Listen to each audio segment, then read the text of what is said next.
হিটলারের জমানায় গোয়েবলসীয় থিওরি খুব পপুলার হয়েছিল, যে ক্রমাগত একটা মিথ্যা প্রচার করতে থাকো যাতে মানুষের মধ্যে সেই মিথ্যা প্রচারটা সত্যি হিসাবে বিবেচিত হতে পারে।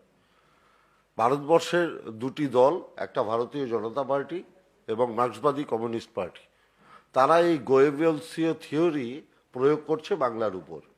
তারা সেই গোয়েবলসীয় থিওরি পশ্চিমবাংলার বুকে চেষ্টা করছেন ওটাকে ইমপ্লিমেন্ট করার, যে তৃণমূলকে চোর হিসেবে চিহ্নিত করো।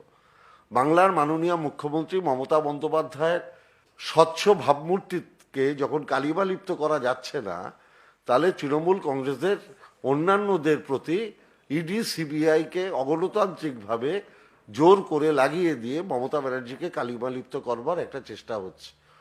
আমাদের নেতা, সর্বভারতীয় সাধারণ সম্পাদক অভিষেক বন্দ্যোপাধ্যায় সাংসদ, তিনি বারংবার বলেছেন তৃণমূল কংগ্রেস জিরো টলারেন্সে বিশ্বাস করে।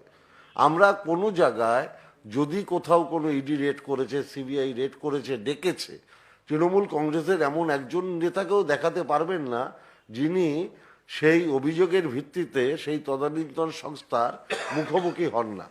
এত অত্যধিক ইডি, সিবিআই কিংবা গণতান্ত্রিক প্রতিষ্ঠানগুলোকে অবৈধভাবে ব্যবহার করা হচ্ছে, এতে কিন্তু জনমানসে একটা ক্ষোভ, তার বহিঃপ্রকাশ যে কোনো সময় হয়ে যেতে পারে। এটা কিন্তু যারা সরকার চালাচ্ছেন, কেন্দ্রীয় সরকার, তারা এটা অনুধাবন করতে পারছেন কিনা আমি জানি না। আলটিমেটলি প্রত্যেকটা গণতান্ত্রিক সংস্থার উপরে মানুষের একটা অবিশ্বাস জন্মে যাচ্ছে। এটা ভারতবর্ষের গণতন্ত্রের পক্ষে মারাত্মকভাবে ক্ষতিকর।